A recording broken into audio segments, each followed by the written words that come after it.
Bienvenidos de nuevo a su programa Una Conexión con Dios. Es un honor el poder servirle a Dios y un placer el poder estar aquí trayéndole este material espiritual para su crecimiento, para el crecimiento de nosotros en el cuerpo de Cristo. Si usted no miró el programa del jueves, le recomiendo que se vaya a YouTube en el canal Una Conexión con Dios, así como se llama el programa, y puede ver lo que es la primera parte del capítulo 9 de Hechos. Eso le ayudaría a entender más esto. Ahorita le vamos a ayudar de la siguiente manera. Vamos a poner la escena número 1 y la escena número 2.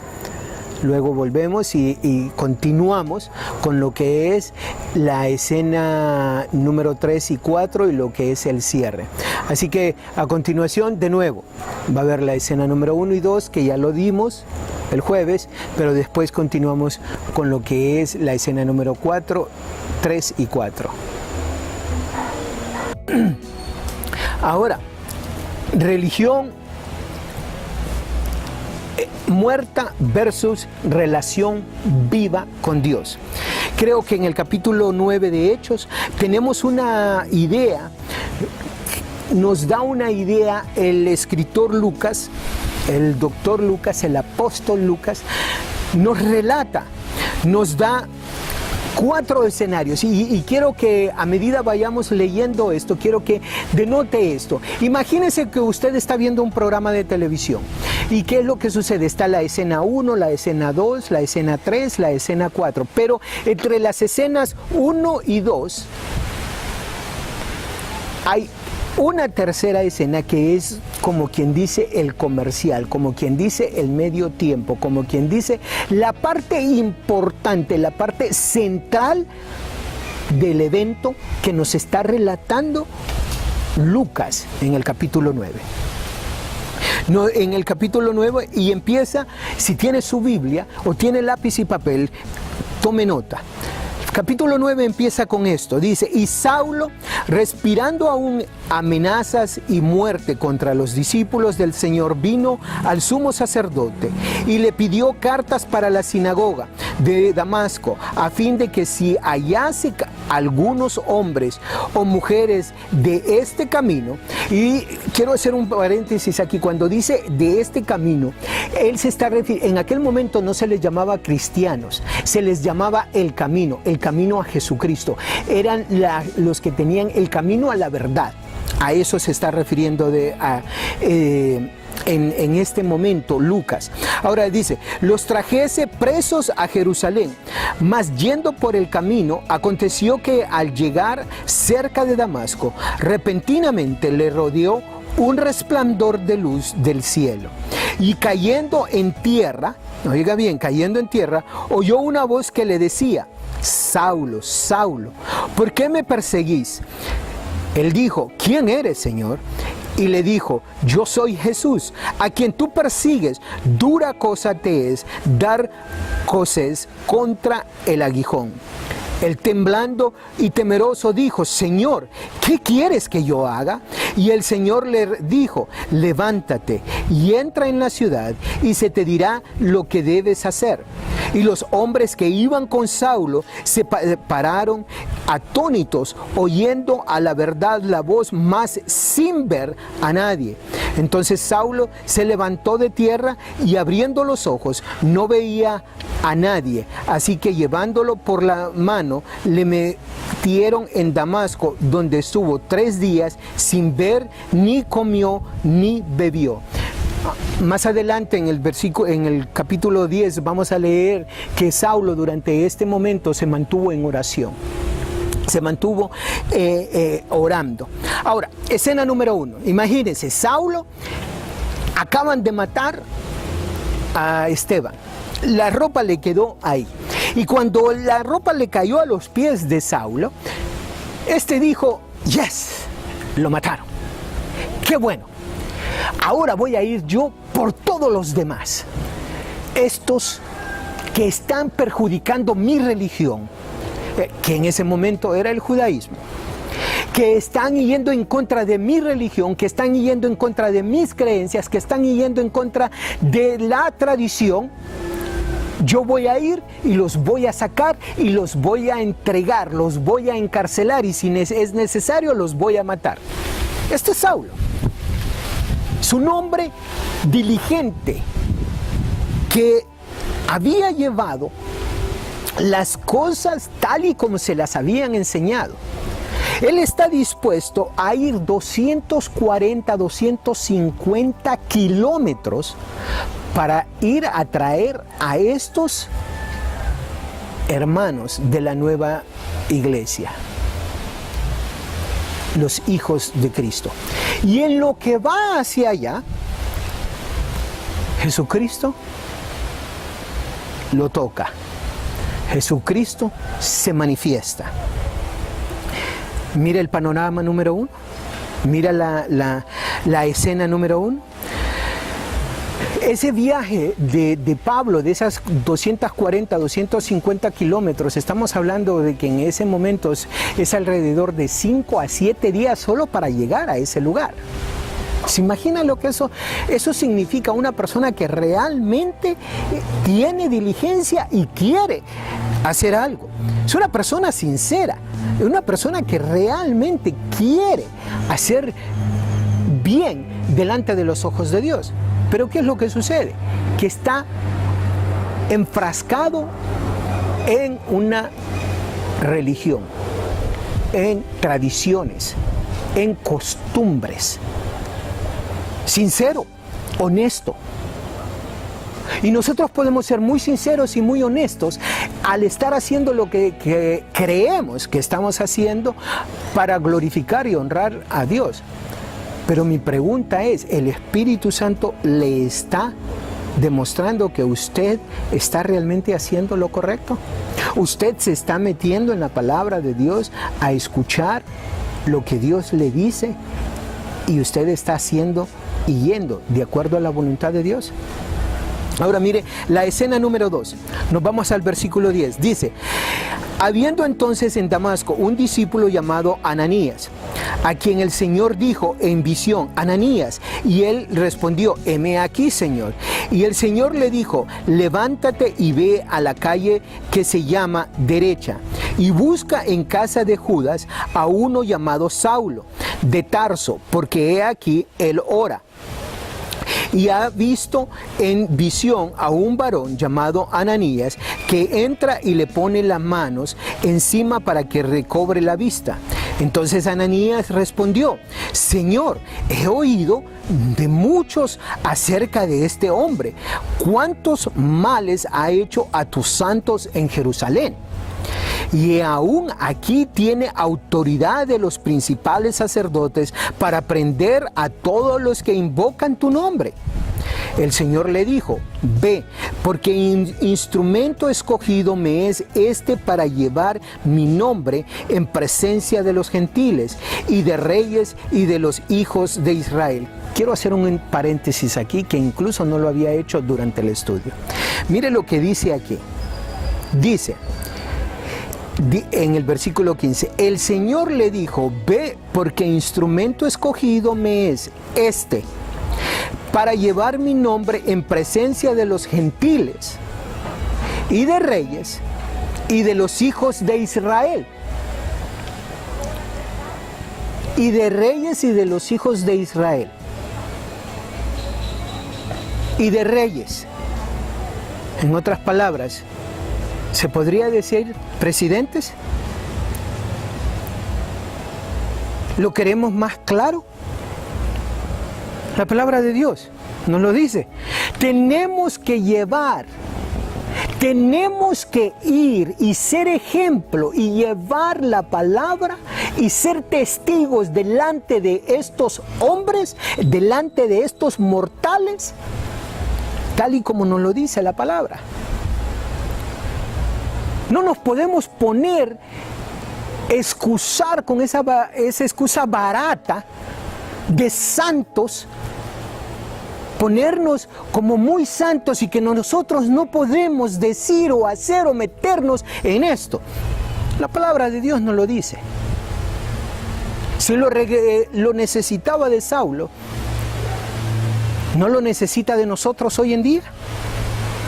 porque yo le mostraré cuándo le es necesario padecer por mi nombre. ¿O será acaso que ese es el problema? Que nosotros no queremos realmente padecer de lo que es llevar el verdadero evangelio a quien sea que se lo tenemos que llevar. Fue entonces, versículo 17, fue entonces Ananías y entró en la casa y poniendo sobre él las manos dijo: hermano Saulo, el Señor Jesús que se te apareció en el camino por donde venías, me ha enviado para que recibas la vista y seas lleno del Espíritu Santo. Y al momento le cayeron de los ojos como escamas y recibió al instante la vista, y levantándose fue bautizado, y habiendo tomado alimento recobró fuerzas, y estuvo Saulo por algunos días con los discípulos que estaban en Damasco. En otras palabras, él tuvo una conversión. En otras palabras, él en ese momento entendió que Jehová mandó a su Hijo, que Jesús es el Mesías. Todo ese conocimiento que él tenía, que de Isaías 53, que si ibas a nacer de una virgen, todo ese conocimiento, Pablo para este momento prácticamente se había memorizado el Viejo Testamento, y en ese momento el Espíritu Santo le empieza a dar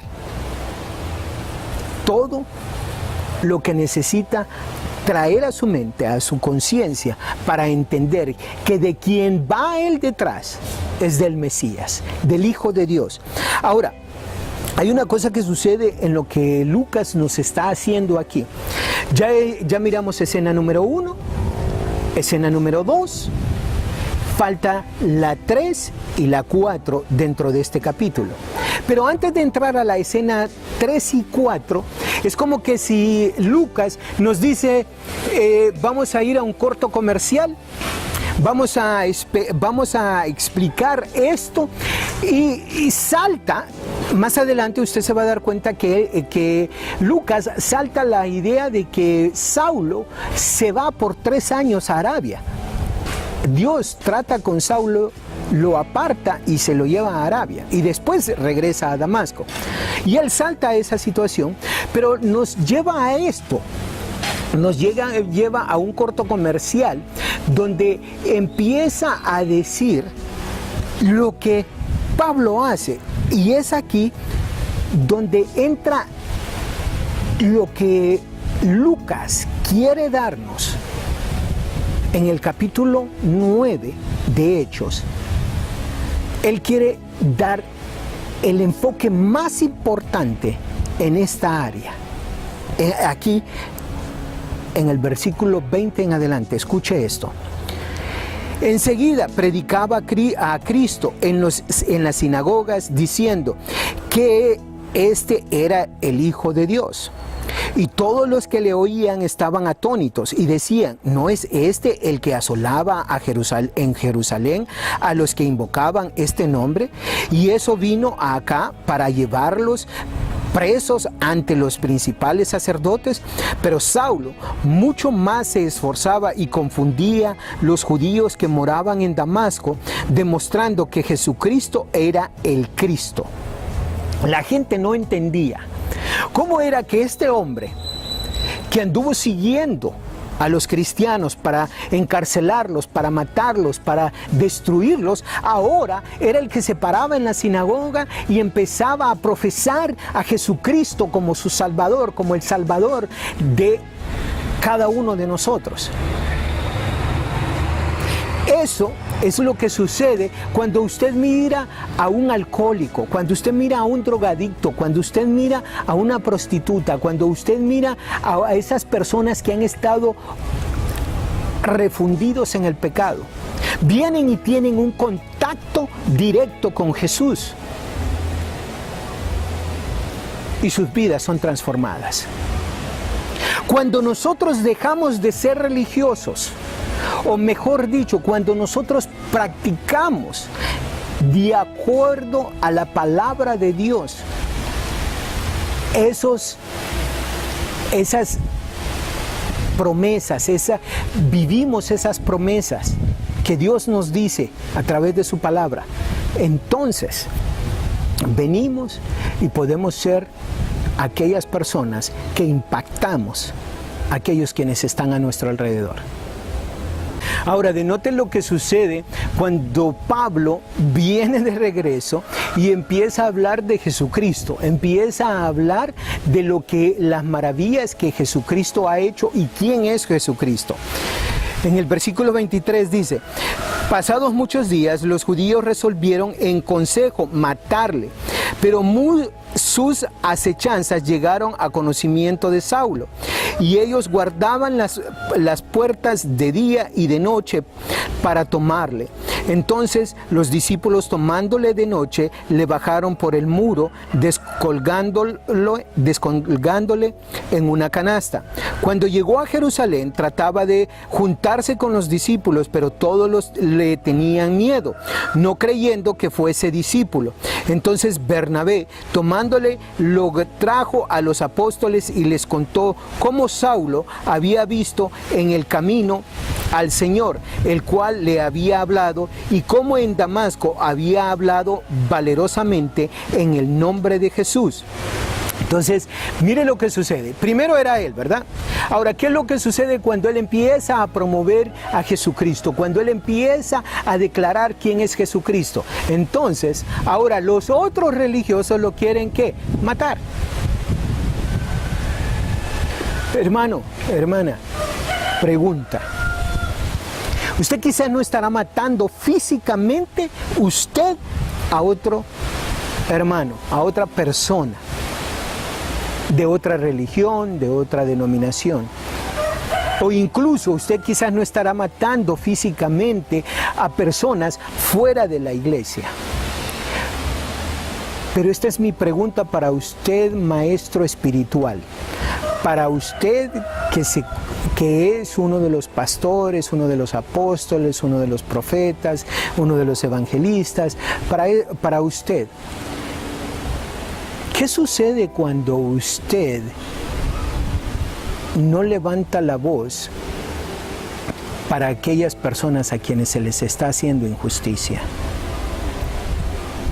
Sí, es cierto, Dios los va a cuidar, Dios los va a sostener. ¿Pero qué acaso Dios también no le pide a usted, no le reclama a usted sobre esa sangre? Medite. ¿Cuáles son esas tradiciones en nuestra religión que verdaderamente están entorpeciendo el crecimiento del Evangelio? ¿Cuáles son esas tradiciones? ¿Cuáles son esas creencias? Las cuales, sí, posiblemente 1000 años, posiblemente 2000 años, 2020 años, 2018 años, donde no se ha hecho, donde no se ha realizado. Pero ¿qué acaso que una cosa que no se haya hecho por 1000 o 2000 años, si se puede hacer hoy en día y glorificar y honrar el nombre de Dios, el nombre de nuestro Salvador, no valdría la pena levantarse y crear esa reforma? Imagínense que Martín Lutero dijera: por 1500 años no se ha hecho esto. ¿Qué sucedería en este momento en su vida y en la mía? Imagínense que no hubiera existido un Abraham Lincoln que dijera no a la esclavitud. ¿Sería usted uno de esos esclavos? ¿Sería yo uno de esos esclavos? Algo que no ha sucedido por 1500, por 2000 años, no significa que no debamos hacerlo. La palabra de Dios es vida, es movimiento, es relación. Y creo que Dios nos está dando esa oportunidad. Ok, ya miró la escena número 1, la escena número 2 y ya miró lo que es el intermedio, lo que es la idea principal que el apóstol Lucas nos quiere dar en el capítulo de Hechos, en el libro de Hechos, capítulo 9. Ahora, una de las cosas que usted miró es que Pablo no solo tuvo un encuentro, sino que también tuvo un completo, reconoció el llamado que él tenía de parte de Dios para lo que iba a ser el proyecto de su vida, para que lo cual él había venido aquí.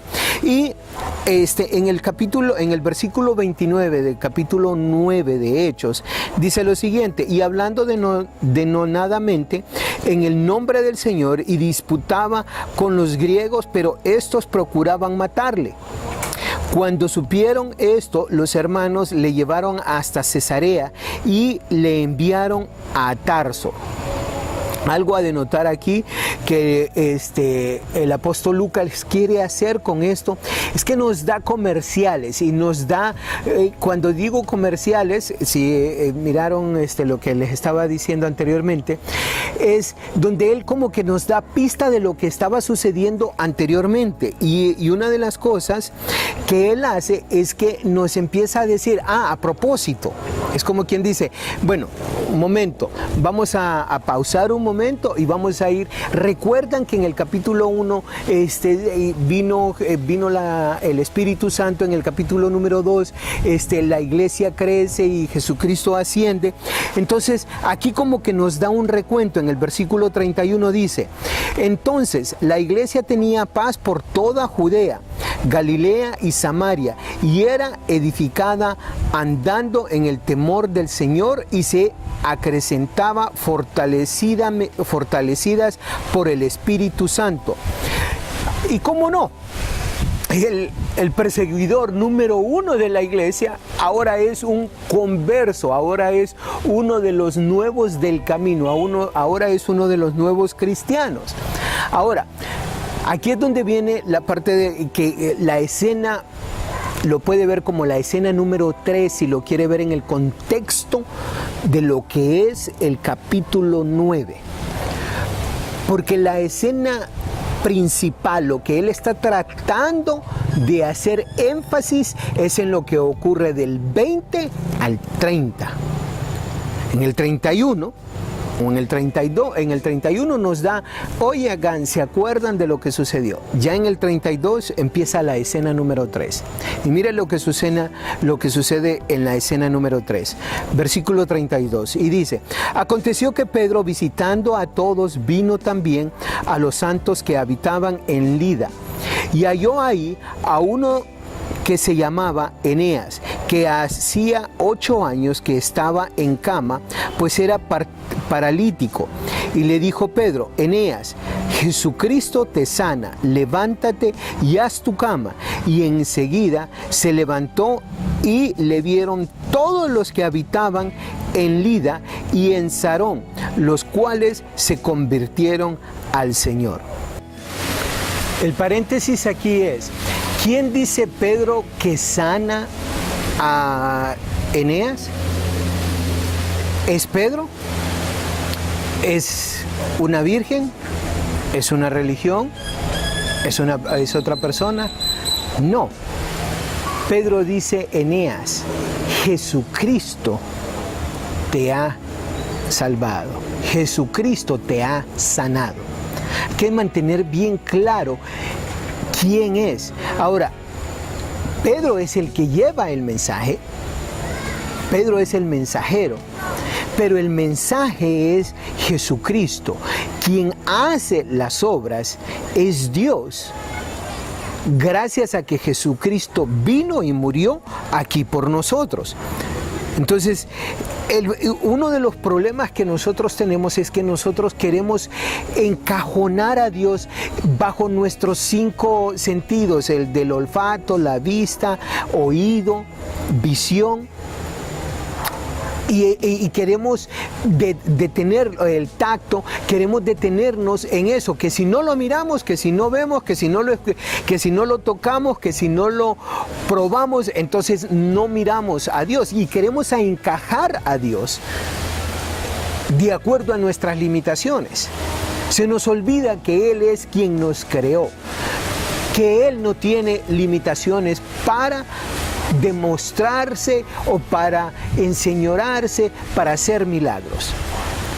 Y que los milagros no están únicamente, exclusivamente hechos en aquello que nosotros vemos. En este momento, usted hoy, ahorita que me está viendo, usted está respirando y eso es gracias a la bondad de Dios. Su cuerpo, su corazón, sus pulmones están funcionando de una manera que usted no tiene que hacer un esfuerzo extra para poder respirar. Funciona automáticamente, funciona con su subconsciente. Y muchas de las veces cuando nosotros no entendemos, cuando nosotros no vemos algo, entonces lo limitamos. Y es ahí donde empieza la religión. Es ahí donde empieza el trabajar desde afuera y no desde adentro. Pero bueno, nos vamos a la escena número 4. La escena número 4 empieza en el versículo 36 del capítulo 9 y dice: había entonces en Job una discípula llamada Tabita, que traducido quiere decir Dorcas. Esta abundaba en buenas obras y en limosna que hacía. Y aconteció que en aquellos días se enfermó y murió. Después de lavada, la pusieron en una sala. Y como Lida estaba cerca de Job, los discípulos, oyendo que Pedro estaba ahí, le enviaron 2 hombres a rogarle: no tardes en venir a nosotros. Levantándose entonces Pedro fue con ellos, y cuando llegó le llevaron a la sala, donde le rodearon todas las viudas, llorando y mostrando las túnicas y los vestidos que Dorcas hacía cuando estaba con ellas. Entonces, sacando a todas, Pedro se puso de rodillas y oró, y volviéndose al cuerpo dijo: Tabita, levántate. Y ella abrió los ojos, y al ver a Pedro se incorporó. Y él, dándole la mano, la levantó. Entonces, llamando a los santos y a las viudas, la presentó viva. Entonces fue notorio en toda Job, y muchos creyeron en el Señor. Y aconteció que se quedó muchos días en Job en casa de un cierto Simón curtidor. El paréntesis aquí es bastante grande, pero quiero denotar, o que usted, si usted tiene su Biblia o si usted está haciendo apuntes, haga esta nota. En el versículo 43 dice: y aconteció que se quedó muchos días en Jope, en casa de un cierto Simón curtidor. ¿Por qué el énfasis del apóstol Lucas en decirnos dónde se quedó y qué hacía el que se quedó? ¿Dónde se quedó? ¿Cuál era el trabajo de Simón? Nos dice ahí: el curtidor. Ahora, ¿por qué ese énfasis? Porque el curtidor era, o es, si es que alguien todavía practica ese oficio, el curtidor era, en aquellos tiempos, era la persona que se encargaba de trabajar con la piel de los animales. Era el que hacía los abrigos, era el que hacía todo lo que tenía que ver con la piel de los animales. Por lo general, el curtidor vivía en la orilla del pueblo. ¿Por qué? Porque apestaba. Ya se imagina lo que es estar sacando la piel del animal y estar puliéndola. Entonces eso apestaba. ¿Y qué era lo que decían los escribas referente a un curtidor? no se querían ni acercar a él. ¿Por qué? Porque apestaba su casa, porque me imagino que una persona que se dedica a eso, usando las herramientas que en aquel entonces se usaban, entonces el olor penetraba en su cuerpo, en sus dedos. Entonces para los fariseos, eso lo repudiaban. Eso era algo a lo que no querían o con quien no querían compartir. Los fariseos señalaban. ¿Por qué? Debido a lo que él hacía. Ahora, ¿por qué el apóstol quiere o hace ese énfasis? ¿Por qué Dios permite que el apóstol haga ese énfasis de decirnos quién era y dónde se hospedó Pedro y qué hacía esa persona? Eso, hermanos, lo pone Dios en su santa palabra para que usted y yo seamos testigos y podamos comprender cómo un judío, un muchacho bueno judío, que era Pedro, había puesto sus tradiciones, sus reglas, sus opiniones, todo aquello que le habían enseñado de no quedarse, de no juntarse con un griego, con un gentil, y encima de un gentil, una persona que se dedica a una profesión que ellos denigraban. Eso es lo que está haciendo Pedro. Ese es el contraste que nos está haciendo Pedro, el apóstol Lucas, con lo que está haciendo, con la enseñanza que nos está dando. Lo que es una religión con lo que hace una persona que tiene una relación con Dios.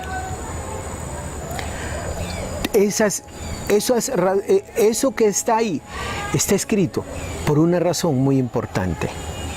Ahora, denote que él también le dice, denota ahí que ella abrió los ojos. En el versículo 41, él mandó en el versículo 40 dice: entonces sacando a todos, Pedro se puso de rodillas y oró, y volviéndose al cuerpo dijo: Tabita, levántate, y ella abrió los ojos. Muy importante esa otra parte. Ella abrió los ojos. Mientras alguien abrió los ojos y no miraba, alguien abrió los ojos y tiene vida. Ese contraste. Y ahorita vamos a hablar sobre eso. Quería hacer esos paréntesis, ahorita vamos a entrar en lo que es el contraste, en lo que el apóstol Lucas nos está enseñando en el capítulo 9 de Hechos. Bueno, ya miramos escena número 1, escena número 2, la escena principal. Ahora miramos en la escena número 3 y miramos la escena número 4. Dependiendo de cómo usted lo quiera ver, puede ver 5 diferentes escenas, con la tercera siendo la escena principal. El apóstol Lucas, en esta exposición, en el capítulo 9 de Hechos, nos hace una exposición llamada quiasmo. ¿Qué es lo que hace esta exposición quiasmo? Que básicamente agarra la escena número 1 y hace una comparación y contrasta con la escena número 5, si usted lo quiere ver de esa manera. Agarra la escena número 2 y le hace un contraste con la escena número 4. Y la escena número 3 vendría a ser la escena más importante o el centro, a la cual al principio yo no le puse un número, porque eso es lo que el apóstol quiere realmente resaltar dentro de lo que es el capítulo 9. ¿Qué es lo que sucede en la escena número 1? En la escena número 1 sucede lo siguiente: Saulo respira aún amenazas. Empieza el capítulo diciendo que Saulo aún respiraba amenazas cuando acababan de matar a Esteban. Inciso número B. trae presos a Jerusalén. Lo que el apóstol Pablo, en aquel momento, Saulo, estaba haciendo es trayendo a los cristianos presos. Está buscando cartas para ir e incluso está buscando y fue a buscar cartas para ir a Damasco para atrapar a estos cristianos. Inciso C. ¿Quién eres, Señor? Cuando tiene el encuentro con Jesucristo. Le dice Pablo, le dice Saulo, ¿quién eres, Señor? Y le dijo, yo soy Jesús a quien tú persigues. Dura cosa te es dar coces contra el aguijón. Inciso D. Y abriendo los ojos no veía a nadie.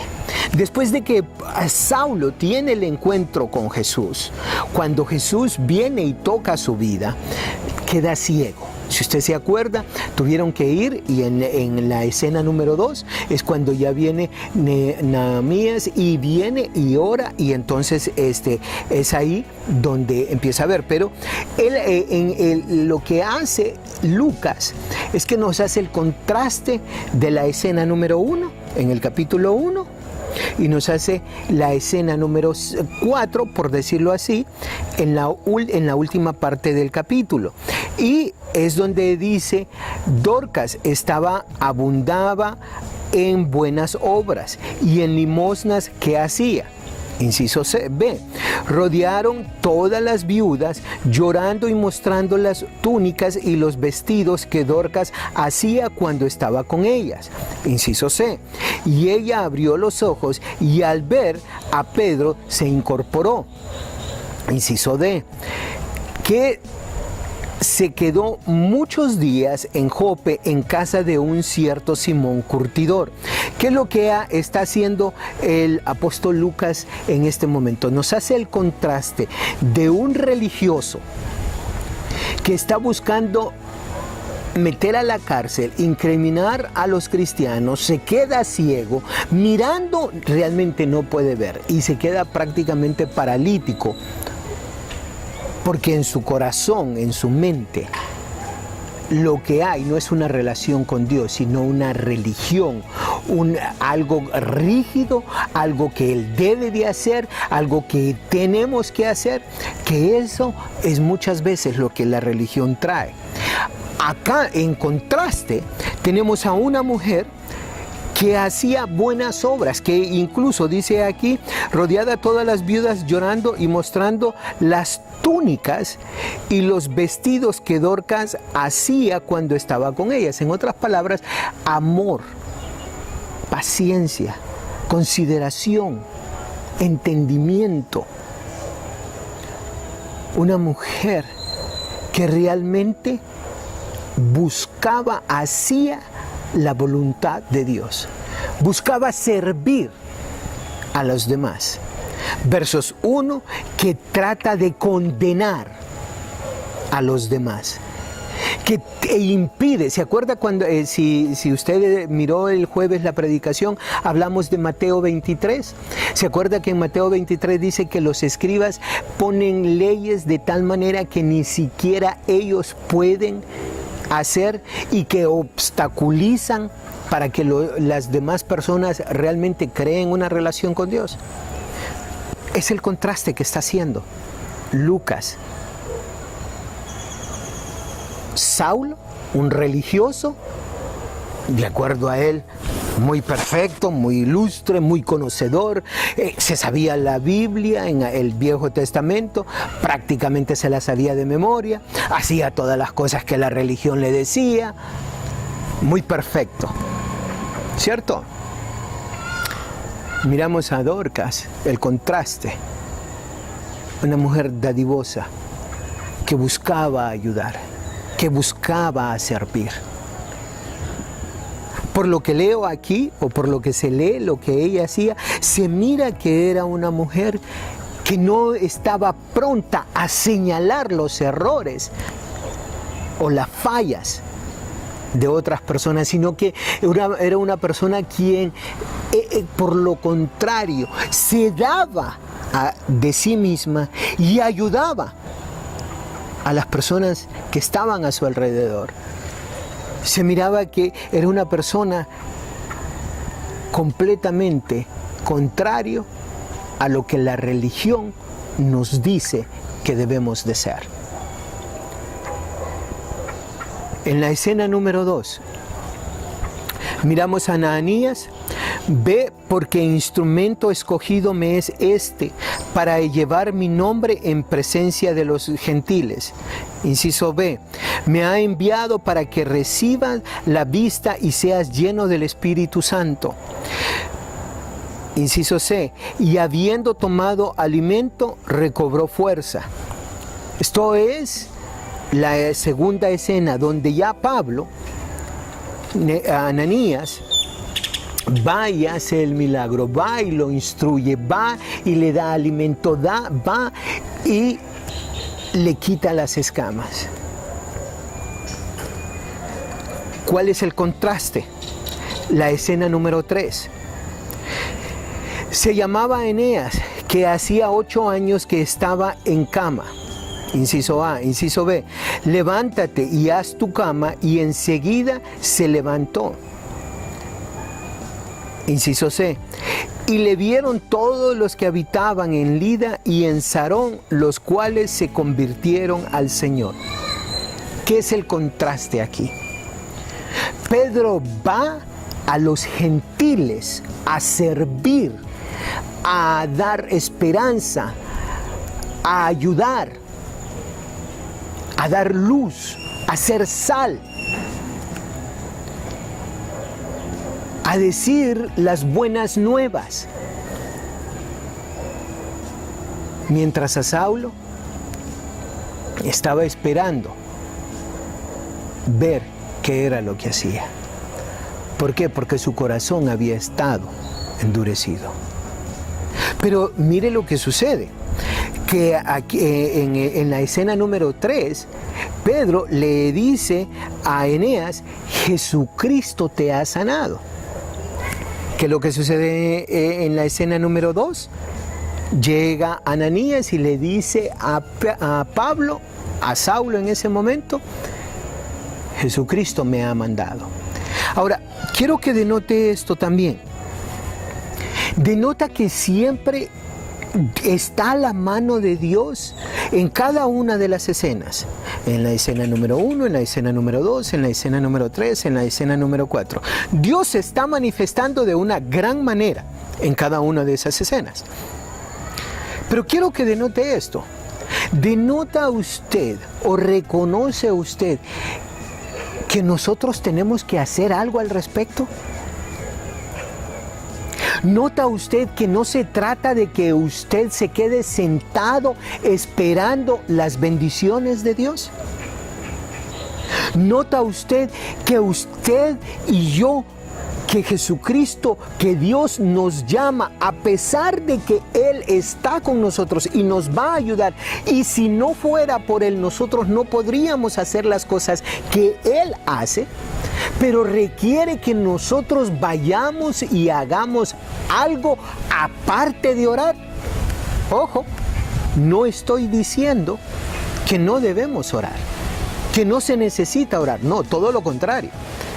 Necesitamos orar un montón, necesitamos buscar la presencia de Dios, pero la pregunta es, ¿qué más vamos a hacer?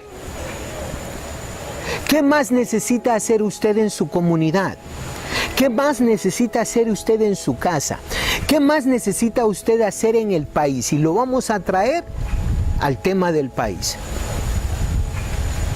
Dios se ha manifestado, se sigue manifestando y nos sigue dando una oportunidad. Mi pregunta es, si usted se autodenomina cristiano, si usted cree que Jesucristo es su Salvador, ¿qué más aparte de orar va a hacer? ¿O usted espera que Jesucristo, que Dios venga y usted sentado en la casa ya no tenga nada más que hacer? Porque si usted denota, usted se va a la Biblia, en cada acto donde Dios se manifestó, donde Dios se glorificó en lo que hizo, siempre tuvimos algo que hacer. No fue que nos quedamos sentados en casa. No fue que nos quedamos sentados en casa criticando a los que sí están haciendo algo. A los que están buscando qué hacer. Ojo, yo no estoy llamando a que tenemos que quemar el país. Yo no estoy llamando a que tenemos que matar a una persona. Pero sí estoy haciendo un llamado a que no nos quedemos sentados en casa esperando que alguien más resuelva lo que a todos nosotros, el pueblo, deberíamos hacer. Necesitamos unirnos. Necesitamos crear una unión en nuestro país. Y bueno, 2 puntos más para terminar. Ya para ir cerrando este tema, o el capítulo 9, 2 puntos o algunos reconocimientos. 1, una relación que se prefiere, una religión que es rígida, que nos dice que tenemos que hacer esto, que tenemos que hacer lo otro, que esto, que aquello, que ya, tengo que hacer, algo que debo, algo que tengo, versus una relación. La relación es amor, es vida, es creatividad, se ajunta de acuerdo a la situación que se está presentando. Míralo de esta manera. Usted debe de ser, vamos a hablar del matrimonio, usted debe de ser honesto, usted debe de ser íntegro, usted debe de cuidar, apoyar, ser amoroso, cariñoso, detallista. ¿Qué sucede cuando usted hace eso porque tiene que hacerlo versus cuando yo amo a mi esposa? Cuando yo estoy pendiente de lo que ella quiere, de lo que ella necesita. Cuando yo me acerco y le digo te amo. Cuando yo me acerco y cometo errores, ¿qué es lo que sucede en ese momento? Cuando yo cometo errores y he sido honesto con mi error, con que ella sabe que no es mi deseo de haber cometido ese error, hay comprensión, hay amor, hay paciencia. La religión no crea amor, no crea paciencia, no crea comprensión. Crea todas estas cosas que tenemos que hacer y funciona desde afuera hacia adentro. Cuando tenemos una relación funciona desde adentro hacia afuera. Como consecuencia, cualquier religión que practiquemos no va a ser un problema con las exigencias que tiene si lo estamos haciendo correctamente de adentro hacia afuera. Aunque desafortunadamente, los enfocados en religión siempre van a encontrar qué criticar, qué señalar. Miramos en Pedro un hombre que entendía lo que era la religión. Miramos en Pedro un hombre que entendía lo que era todas esas cosas que les habían enseñado desde temprano. Pero él estaba abierto a una relación con Dios. Miramos a Pablo, un religioso, enfocado en eso, en la religión. ¿Qué es lo que sucede cuando nos enfocamos en una relación? Tenemos ojos abiertos. Jesús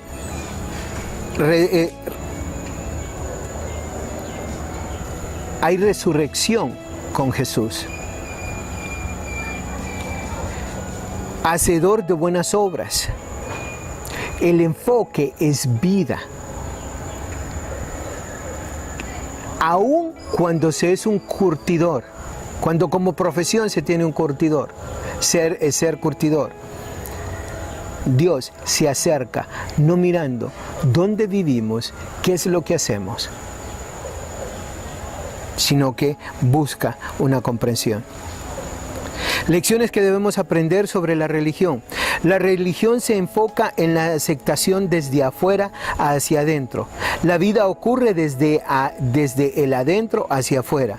Número 2, la religión está enraizada en el rendimiento. La vida está enraizada en la gracia. Número 3, la sinceridad y la devoción no son un sustituto de la verdad. Medite en esto.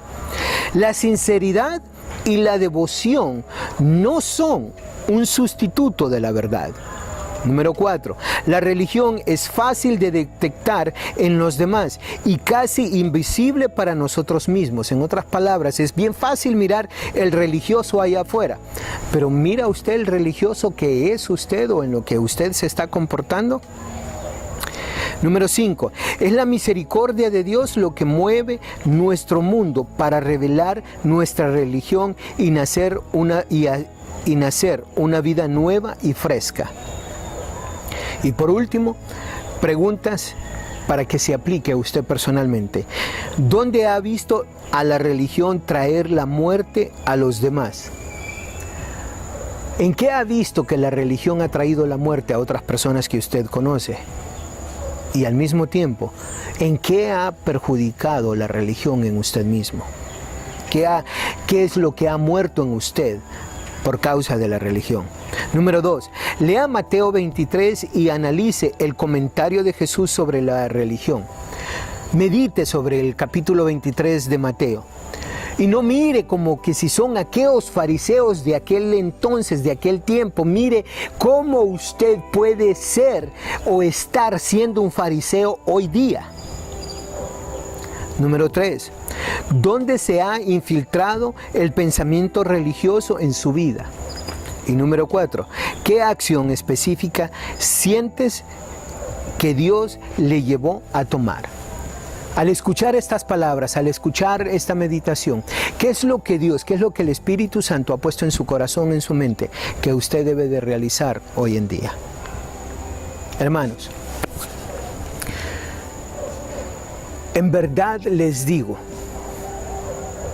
les suplico, si usted no miró la parte número 1 del capítulo 9 de Hechos, de lo que estamos haciendo, lo satánico de la religión, le invito a que no, si quiere criticar, critique, no hay problema, mándeme sus críticas, pero le invito a que se haga un análisis bien profundo, medite en esa palabra, medite en lo que Hechos 9 nos enseña, en el contraste que nos da en esas 4 escenas y en ese mensaje principal que está del versículo 20 al 30, nos está dando el mensaje principal y nos hace el contraste en las otras 4 escenas. ¿Dónde está usted? ¿Qué está haciendo usted? Y si usted es un maestro, si usted es un evangelista, si usted es un pastor, si usted es un apóstol, si usted es una persona quien enseña, entonces le motivo a que tome un tiempo y analice qué es lo que usted cree y qué es lo que usted está y ha estado enseñando. Y póngase a pensar, ¿usted está ayudándole a la persona a crear una relación con Dios o usted está creando una cantidad de reglas que las personas tienen que cumplir que ni usted mismo es capaz de cumplir? ¿Está siendo usted obstáculo para que las personas tengan una relación con Dios o está usted ayudando a que las personas tengan una relación con Dios? Y lógicamente, lo más importante, ¿qué relación tiene usted con Dios? ¿Ayuda, motiva a los demás? Le invito a que analice, que piense, que medite en esto. Dios les bendiga. Nos miramos en la próxima.